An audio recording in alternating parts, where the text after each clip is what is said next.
శ్రీ సచ్చిదానంద సమర్థ సద్గురు సాయినాథ్ మహారాజ్ కీ జై. ముందుగా సాయి భక్తులందరికీ నమస్కారం అండి. వీడియో చూస్తున్న ప్రతి ఒక్కరిపైన ఆ సాయినాథుని ఆశీస్సులు ఉండాలని, బాబా గారి భక్తులందరూ ఎప్పుడూ కూడా ఆనందంగా సంతోషంగా వారి జీవితాన్ని గడపాలని మనస్ఫూర్తిగా కోరుకుంటూ ఈ వీడియోని స్టార్ట్ చేస్తున్నాను ఫ్రెండ్స్. బాబా గారు ఈ సందేశంలో తన బిడ్డలకు మరొక చక్కటి సందేశాన్ని అందించబోతూ ఉన్నారండి. ఈ సందేశంలో బాబా గారు తన బిడ్డలతో ఏమంటున్నారో తెలుసా? బిడ్డ, పూర్తిగా అప్పులలో కూరుకుపోయి ఉన్నావు కదా తల్లి, ఈ సందేశం విను, నీకు చక్కటి మార్గం దొరుకుతుంది అని బాబాగారు అంటూ ఉన్నారండి. ఈరోజు బాబాగారు తన బిడ్డలలో కొంతమంది పూర్తిగా అప్పుల బాధలతో ఇబ్బంది పడుతూ ఉన్నారని, అప్పులలో కూరుకుపోయి ఉన్నారని, ఎటు చూసినా సరే అప్పులు వాళ్ళు వేధిస్తూ ఉన్నారని, వాళ్ళ నుంచి బయటపడటానికి ఒక మార్గాన్ని ఈరోజు ఆ తండ్రి చెప్పబోతూ ఉన్నారు. అప్పుల నుంచి బయటపడడానికి ఒక మంచి మార్గాన్ని ఈరోజు బాబాగారు తన బిడ్డలకు చూపించబోతూ ఉన్నారండి. అయితే బాబాగారు తన బిడ్డల కోసం ఈ సందేశంలో ఎటువంటి మార్గాన్ని అందించబోతూ ఉన్నారో సాక్షాత్తు ఆ తండ్రి మాటలలోనే విందాం. బాబాగారి విధంగా చెప్తూ ఉన్నారండి. బిడ్డ, నువ్వు ఆస్తి సంబంధిత సమస్యలతో, పీకల లోతు అప్పులతో కూరుకుపోయి ఎంతో ఇబ్బంది పడుతూ ఉన్నావు కదమ్మా. ప్రతిరోజు నా దగ్గరకు వచ్చి, బాబా నా సమస్యకు పరిష్కారాన్ని చూపించు తండ్రి అని అడుగుతూ ఉన్నావు, అవునా? తల్లి, నీ సమస్యను నేను విన్నాను. తప్పకుండా నీకు ఒక పరిష్కారాన్ని చూపిస్తాను. అందుకే ఈరోజు ఈ సందేశాన్ని నీ వద్దకు తీసుకొచ్చానమ్మా. చూడు తల్లి, ఈరోజు నువ్వు ఏ పరిస్థితులలో అయితే ఉన్నావో ఇదే పరిస్థితి కొద్ది రోజుల క్రితం మరొక బిడ్డకు వచ్చింది. తను ఏ విధంగా తన అప్పుల నుంచి బయటపడ్డాడు, ఈ తండ్రి ఏ విధంగా ఆ బిడ్డకు సహాయం చేశారో ఈరోజు నీకు చెప్పబోతూ ఉన్నాను. శ్రద్ధగా విను. చూడు తల్లి, నువ్వు ఎప్పుడు ఏది అడిగినా సరే నేను కాదనను. తప్పకుండా నువ్వు కోరిన ప్రతి కోరికను నేను నీకు అందిస్తాను. అయితే దానికంటూ కొంత సమయం పడుతుంది. చెప్పాను కదా తల్లి, ఇది నీకు అర్థమవ్వడానికే ఈరోజు మరొక బిడ్డ గురించి నీకు చెబుతూ ఉన్నాను. ఆ బిడ్డ కూడా ఎన్నో ఆస్తి తగాదాలతో సతమతమవుతూ ఉండేవాడు. అప్పులలో కూరుకుపోయి ఎప్పుడూ మనశ్శాంతి లేకుండా ఉండేవాడు. కానీ నాకు చాలా గొప్ప భక్తుడమ్మా. ప్రతిరోజు నా దగ్గరకు వచ్చి, బాబా నాకు సాయం చేయండి, నేను ఈ అప్పుల బాధను భరించలేకుండా ఉన్నాను, ఒక్కసారి నా వైపు చూడండి తండ్రి అని ప్రతిరోజు నన్ను వేడుకునేవాడు. ప్రతిరోజు నా బిడ్డ మాటలు నేను వింటూనే ఉండేవాడిని. కానీ తనకు సహాయం చేయవలసిన సమయం ఇంకా రాలేదని తనకు తెలియదు.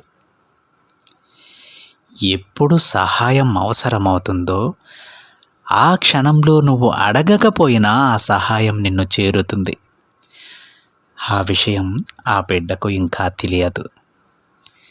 ఎంతో బాధపడుతూ ఉండేవాడమ్మా. బాబాని నేను ఇంతలా అడుగుతూ ఉన్నాను కదా, ఆ తండ్రికి ప్రతిరోజు పూజలు చేస్తూ ఉన్నానే, నా తండ్రి నా వైపు ఎందుకు చూడటం లేదు, నా సమస్యలు ఎందుకు పరిష్కరించడం లేదు అని తన మనసులోనే ఎన్నో విధాలుగా ఆలోచిస్తూ ఉండేవాడు. నాకు చెప్పకపోయినా తన మనసులో ఏమనుకుంటున్నాడో నాకు తెలియదా చెప్పు? తరువాత కొద్ది రోజులకు తనకు అర్థమైంది బిడ్డ. ఎందుకో తెలుసా? తను నా సచ్చరిత్ర పారాయణ చేయడం మొదలుపెట్టాడు. అప్పుడు ఆ బిడ్డకు అర్థమైంది, నా బాబా తప్పకుండా నా సమస్యలను పరిష్కరిస్తారు. అయితే నేను కాస్త శ్రద్ధాసబూరితో ఉండాలి, నేను పూర్తి విశ్వాసంతో ఉండాలి. అప్పుడు తప్పకుండా సరైన సమయంలో బాబా నన్ను రక్షిస్తారు అని సచ్చరిత్ర పారాయణ చేయడం ద్వారా ఆ బిడ్డకు అర్థమైంది. కొద్ది రోజుల పాటు తన ప్రయత్నాలు చేసుకుంటూ నాపై పూర్తి విశ్వాసంతో గడిపాడమ్మా.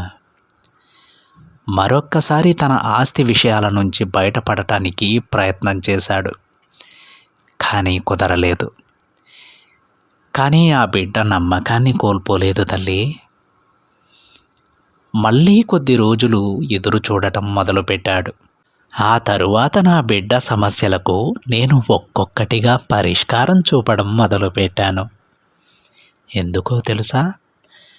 తనకు అనుకూలమైనటువంటి సమయం అప్పుడొచ్చింది.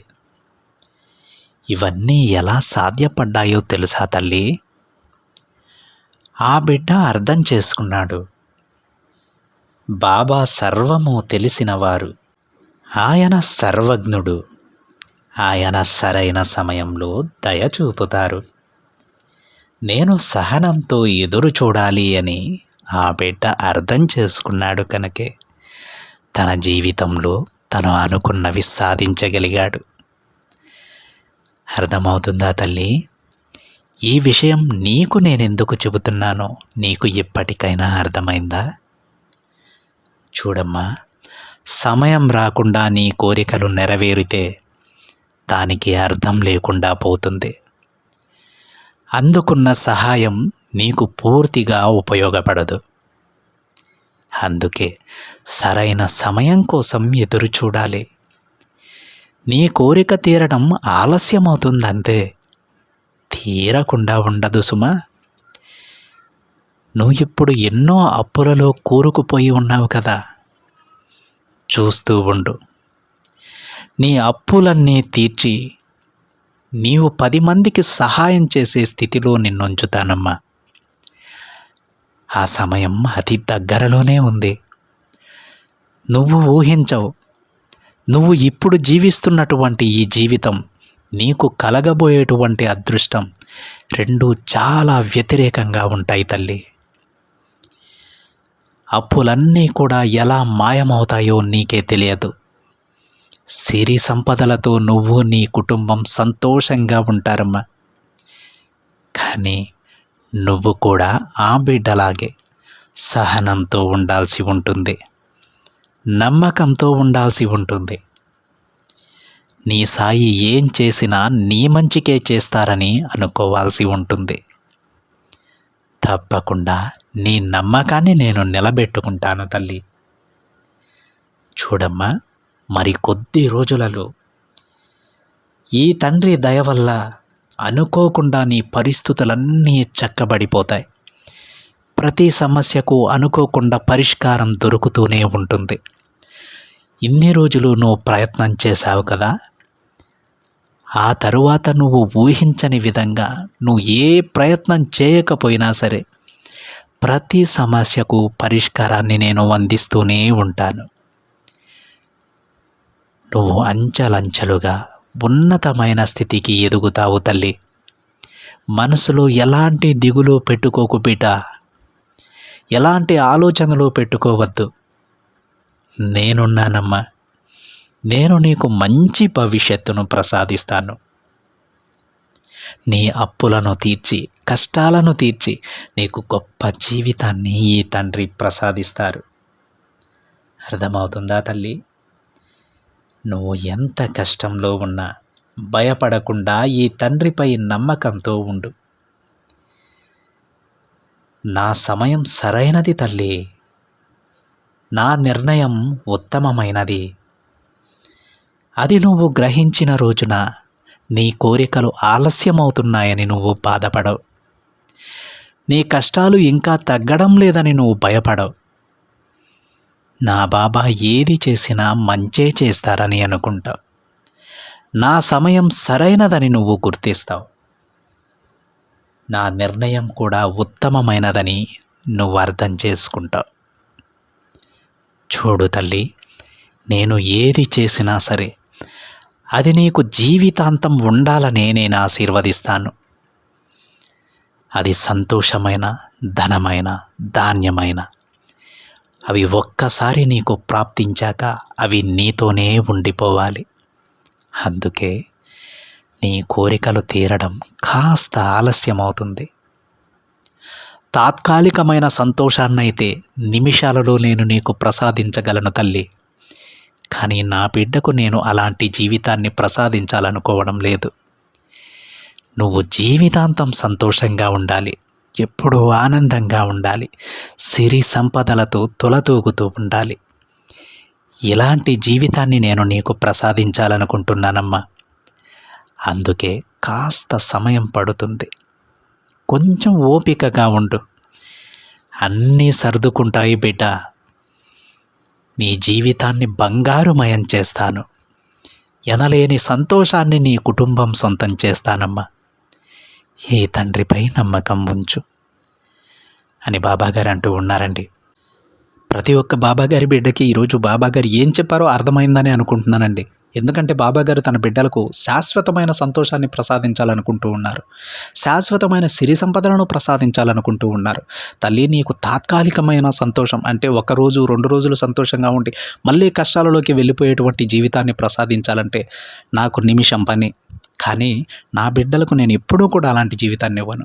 నేను ఒక్కసారి వాళ్ళకి సంతోషాన్ని ప్రసాదిస్తే, సిరి సంపదలను ప్రసాదిస్తే జీవితాంతం వారితోనే ఉండిపోవాలి. అలాంటి జీవితం కావాలంటే కాస్త సమయం పడుతుంది కదమ్మా. అందుకే ఈ సమయం తీసుకుంటూ ఉన్నాను. ధైర్యంగా ఉండు తల్లి, నీకు గొప్ప జీవితాన్ని నేను ప్రసాదిస్తాను. నీ జీవితాన్ని బంగారుమయం చేస్తాను, సిరి సంపదలను నీ చేతిలో పెడతానని బాబాగారు తన బిడ్డలకు చెబుతూ ఉన్నారండి. ధైర్యంగా ఉండండి ఫ్రెండ్స్, బాబాగారి పైన నమ్మకంతో ఉండండి, అన్నీ సాధ్యమవుతాయి. ఇదండి ఈరోజు బాబాగారి సందేశం కనుక మీకు నచ్చినట్లయితే ఒక చిన్న లైక్ చేయండి ఫ్రెండ్స్. మరింతమంది మన బాబాగారి బిడ్డలకైతే ఈ సందేశాన్ని షేర్ చేయండి. మొదటిసారిగా ఛానల్ని చూస్తున్న వాళ్ళైతే తప్పకుండా సబ్స్క్రైబ్ చేసుకొని పక్కనే ఉన్న బెల్ ఐకాన్ని యాక్టివేట్ చేయండి. మరొక బాబాగారి సందేశంతో మరొక వీడియోలో కలుద్దాం. అంతవరకు ఓం సాయిరామ్.